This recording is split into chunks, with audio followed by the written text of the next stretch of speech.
Meteorologist Joe Bastardi. You know him from theweatherbell.com, and he's the author of the book, The Weaponization of Weather in the Phony Climate War. Joe, welcome to The Blaze. Hi. Well, it's great to be here and great to talk to you about this matter. I wanted to get out in front on what is going on behind the scenes here, not only with the threat of a lot of cold, especially in the heartland this year, the northern plains into the Great Lakes, and you say, well, it's always cold there. Well, actually, it's not always cold there. But what's going on behind the scenes with Biden energy policies is that it is limiting our ability to respond to these things. In what way? How are they doing that? Well, what happens is it's getting tougher and tougher to produce fossil fuel-based energy products. Oh, yeah. And with coal especially. And coal is still and should be a very vital link in our nation's economic and energy lifeline. And what's happening is a lot of these coal companies are really being put under pressure to try to ride this administration out, and hopefully that someday it goes back the other way for them. They're hardworking people. The coal we burn is very clean if you're worried about CO2.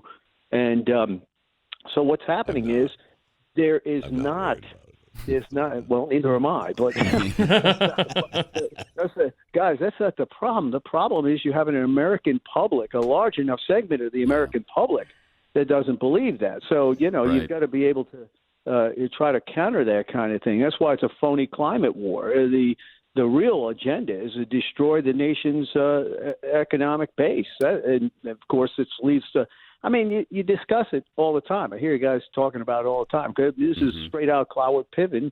If you create a dependency on the government, whether it's with energy or with, any other thing, guess what's going to happen? Anyway, what happens is that you saw it in Texas last year.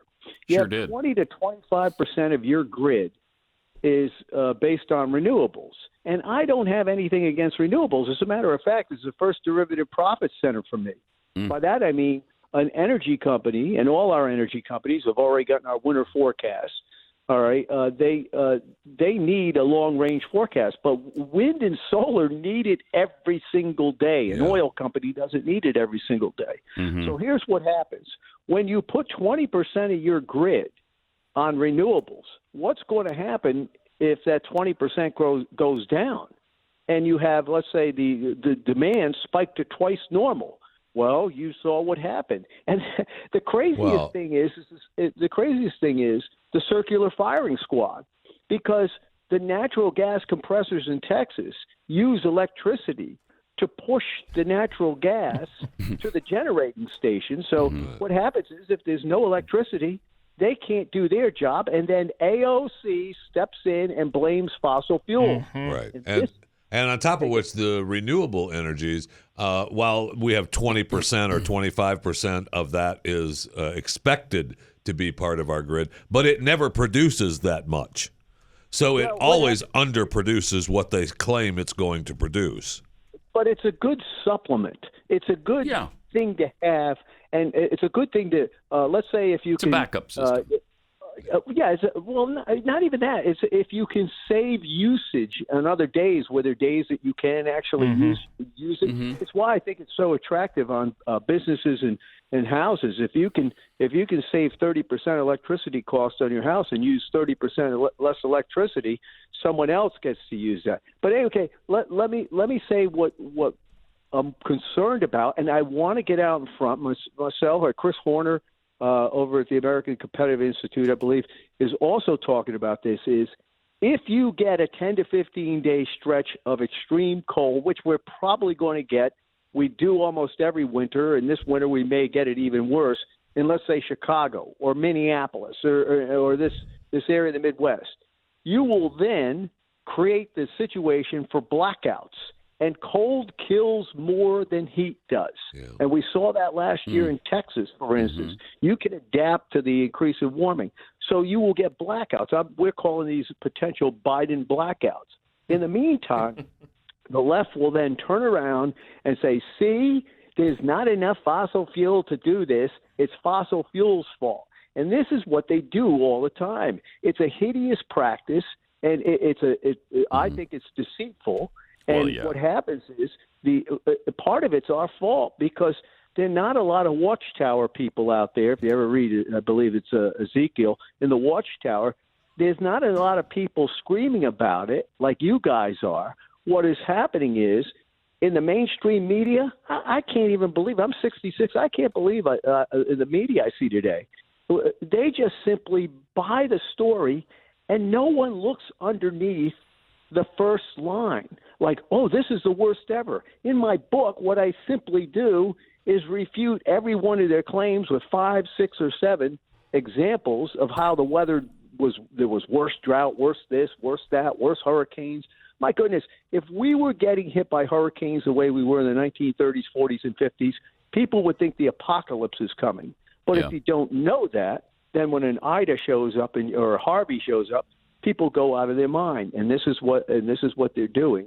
And I appreciate you giving me the chance to get out in front on this issue because it's wintertime. It's supposed to get cold. God forbid we ever have a winter like we did in the late 70s or even 2013, 2014. Do you know New England, because of what they did with natural gas and nuclear power, was no more than a day or two away from being blacked out in the 2014-15 winter in February that year. So it's worse now because at least we had 4 years of Trump policy. So just a heads up, I think in Texas there's a lot of variability this winter. I think it could average out actually warmer than normal, but the problem is you get these 10 to 15 day stretches. Like last year, we were way out from my company. I have a huge company in Houston, Orion Holdings. And we forecast from Alaska to the Caribbean with them, and Texas is a prime place. They're based in Houston, like I said. Mm-hmm. And what we did with them is we got out in front of it a week away, so those guys were all ready on Wednesday before. And I was trying to get it out. I'm not saying this hindsight. I mean, even some people admitted, he was telling us about this on Monday and Tuesday, but we were so obsessed with the impeachment that was going on of a president who wasn't even coming back to office, that no one would listen to what was the equivalent of a Category 5 weather event for Texas. That was the biggest freeze since 1899. And I'm going to tell you something. If you go back and look at the maps of 1899, and this is why my company jumped on it so much, because that's what I'm all about, history, and the weather is no different than other historical perspectives. History tends to repeat itself with different variables around. I go, my goodness, this looks like the maps of 1899.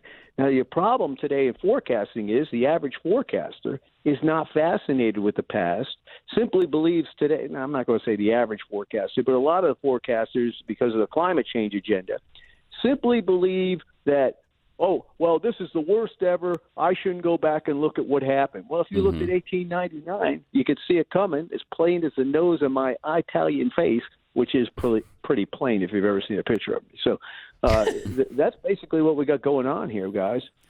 What do you say to we just played a clip from Al Gore this week where he's talking about all of the, the greenhouse gases that wind up in the troposphere, and that 1/3 of Americans have experienced some sort of climate change. Cataclysmic climate event. Yeah. What do you say to that kind of stuff?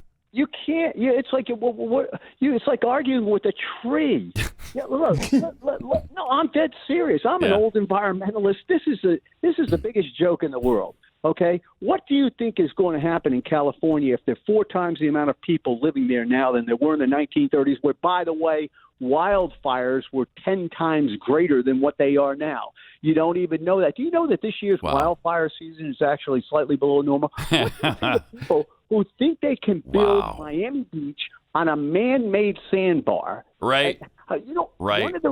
You can't talk to them. And there's now there's some guys on the other side that are very smart. I read their writings. I understand exactly where they're coming from and why they're concerned about this. But it's a matter of attribution.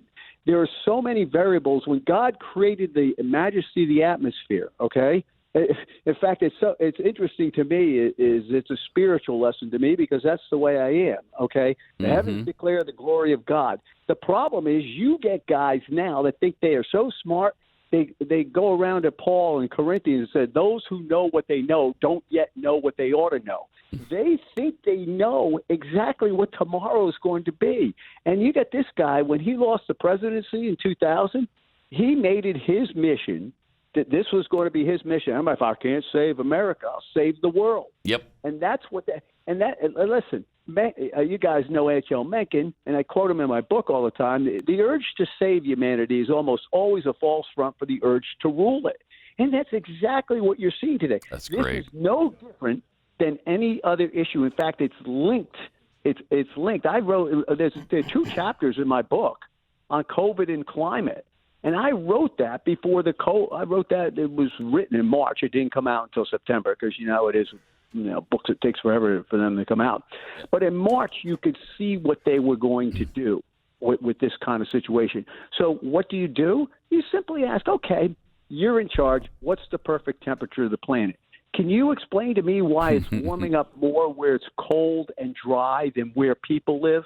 Do you know where people live, where between 60 the Arctic Circle and the Antarctic Circle? The increase in temperature is less than 0.2 of a degree over the last 50 years. You never hear that information. No, you do not. My gosh, you never hear that. We're talking to meteorologist Joe Bastardi from weatherbell.com. And where can they get your book, Joe? Well, it's on Amazon.com, BarnesandNoble.com, and it's one of those things where sometimes you write something. I write a lot of blogs. It gets better every time I actually read it, folks. You'll find out that. All right, thanks, Joe.